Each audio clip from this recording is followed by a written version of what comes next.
die eerste Afrikaanse alfabetletter A en hy maak die klank A. Hoofletter A, kleinletter A. Ontmoet vir Akkie Akkedis. Nou is hy agter die A, agterste voor. Af. Akkie Akkedis wys vir ons hoe skryf ons die A. Ons begin by die punt, gaan al in die ronde, op en af met dieselfde paadjie. Dankie Akkie Akkedis, nou weet ons hoe om die A-klank te skryf.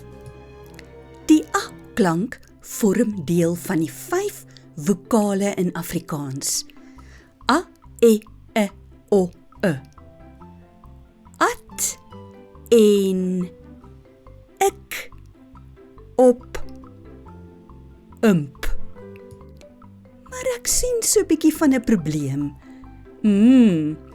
Die name begin altyd met 'n hoofletter. At en ek, op, imp.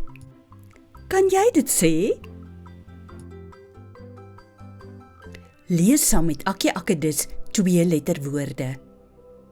Ab, ab, af, af, al. Wat die een bestaan nie? As, ag, am. Is daar een wat daar nie bestaan nie? Af, at, af. Watter woord bestaan nie? Nou gaan ons 3 letterwoorde lees. An, man, kan, man.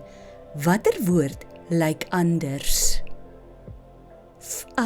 Van, man, van. Is daar 'n woord wat anders lyk?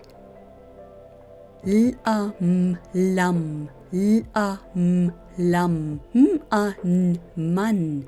Watter woord pas nie? Maats, Akkie Akkedis het vir ons so baie geleer van die Afrikaanse A-klank. Kyk uit vir al ons volgende video's hier op die Pleasant Memories Education YouTube kanaal. Sien jou gou weer. Totsiens maats!